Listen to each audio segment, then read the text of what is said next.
नमस्कार। लीजिए, लॉकडाउन का उपयोग कीजिए और पहुंचिए अपने अपने बचपन में। और मैं पहुंचता हूं अपने पहाड़ में और आपको सुनाता हूं बचपन की एक कहानी जो कि सभी ने अपने माँ बाप दादा दादी से सुनी होगी। वैसे हर क्षेत्र की कहानियां होती हैं, वैसे ही ये कहानी है पहाड़ की। आप जानते हैं, माँ बाप बच्चों को चुप कराने के लिए कोई न कोई कहानी सुना देते हैं ताकि बच्चा डर जाए और सो जाए और वो अपना काम धंधा कर सके।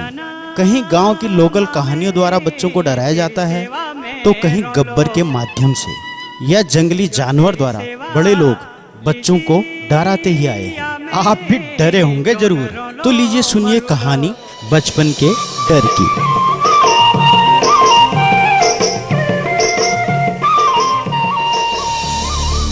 एक बहुत ही बड़ा गांव था। वहां एक दिन एक राक्षस आया। गांव वालों से बोला, मैं तुम सबको एक एक करके खा जाऊंगा। तुम सब कल से एक एक कर मेरी गुफा में आओगे और मेरा आहार बनोगे। उसने सबको डराया और धमकाया। एक दो को तो वहीं डरा के खा गया। ये देखकर सारे गांव वाले डर गए और उसने सबको कहा, तुम सब एक एक कर मेरी गुफा में आओ और मैं तुम्हें अपना आहार बनाऊंगा। अब सारे गांव वाले बेचारे एक एक कर राक्षस की गुफा में जाते और राक्षस उन्हें अपना आहार बनाता था। इस तरह सारा गांव खाली हो गया। केवल एक आदमी बचा था। आज उसी आदमी की बारी थी। सुबह से ही वो बेचारा डर से बेहाल था। उसकी हालत पतली थी। वो एक एक पल गिन रहा था। तरह तरह के ख्याल उसके मन में आ रहे थे। बहुत ही बुरा हाल था। तभी अचानक उस गांव में एक पंडित आया मुसाफिर बनकर और उस आदमी से बोला, भाई बहुत दूर जाना है, बहुत थका हूँ, भूखा प्यासा हूँ, आज रात तुम्हारे घर में ही विश्राम कर सकता हूँ। आदमी बोला, नहीं भाई, आज तो मेरा आखिरी दिन है।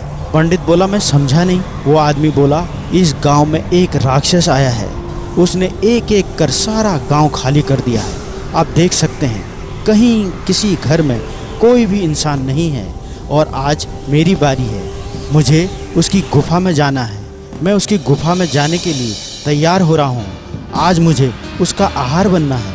पंडित बोला, तुम्हें उस राक्षस से घबराने की बिल्कुल ज़रूरत नहीं। मैं उसे मार दूंगा। तुम कहीं मत जाओ, यहीं रहो। आदमी डर कर बोला, नहीं पंडित जी, वो राक्षस बहुत खतरनाक है। वो यहाँ आ गया तो तुम्हें भी खा जाएगा। पंडित ने उसे बहुत समझाया और किसी तरह वो आदमी मान गया। अब पंडित ने अपनी चालाकी दिखाई। उस आदमी से बहुत कुछ सामान मंगवा कर घर के अंदर रख लिया और पंडित जी ने घर के सारे खिड़की दरवाजे बंद कर लिए और बैठ गए। और उस आदमी का डर से बुरा हाल था और वो पंडित जी के पीछे छुप गया। धीरे धीरे रात हो गई। सारा गांव सुनसान, सन्नाटा ही सन्नाटा पसरा था। गांव की रात होती भी बहुत काली है। उस आदमी की धड़कन बढ़ रही थी। पंडित जी उसे धैर्य दिला रहे थे। थोड़ी देर में जोर से आवाज आई। आदमी ने डर के मारे पंडित को पकड़ लिया। राक्षस ने जोर से दहाड़ मारी और कहा, बाहर निकल, बाहर निकल। पंडित जी ने अंदर से बोला, कौन है वे तू? राक्षस बोला, लगता है तू भूल गया, मैं राक्षस हूँ। जैसे सारे गांव को खाया है वैसे ही आज तुझे भी खा जाऊंगा। आज तेरी बारी थी, तूने मेरी गुफा में आना था, क्यों नहीं आया? पंडित जी बोले, तुझसे बड़ा राक्षस मैं हूँ। राक्षस बोला, अच्छा, सामने आकर बात कर, अपनी शक्ल दिखा तो जानूं। पंडित जी बोले, लगता है तू बहुत छोटा राक्षस जान पड़ता है। अगर तू बड़ा है, जरा अपना सर का एक बाल बाहर फेंक तो। पंडित जी ने 50 फुट लंबी रस्सी बाहर फेंक दी। राक्षस ने देखा, मन ही मन बोला, बाप रे, इतना बड़ा बाल जिसके सर पर होगा वो आदमी कितना बड़ा होगा। पर वो भी राक्षस था, डरता कैसे? उसने फिर कहा, अच्छा, तो अपने सर का एक जूं बाहर फेंक तो। पंडित जी बड़े चालाक थे। उन्होंने पहले ही उस आदमी से एक बकरी मंगवा के रखी थी। पंडित जी ने बाहर बकरी फेंक दी। बकरी मैं करते सारे आंगन में घूमने लगी। राक्षस घबराने लगा, सोचने लगा, जिस आदमी के सर पर इतना बड़ा जूं है, बाप रे, वो आदमी कितना बड़ा होगा। अब उसे थोड़ा पसीना भी आने लगा। फिर भी उसने कहा, अच्छा तू इतना बड़ा है तो अपना रुमाल बाहर फेंक दो। पंडित जी और चालाक थे, उन्होंने एक 50 फीट लंबी तिरपाल बाहर फेंकी। राक्षस की हालत पतली हो गई।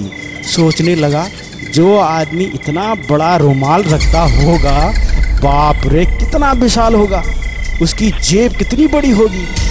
फिर उसने कहा, तू जो बीड़ी पीता है ना, वो जरा बाहर फेंक तो जानू। पंडित ने एक मूसल बाहर फेंकी।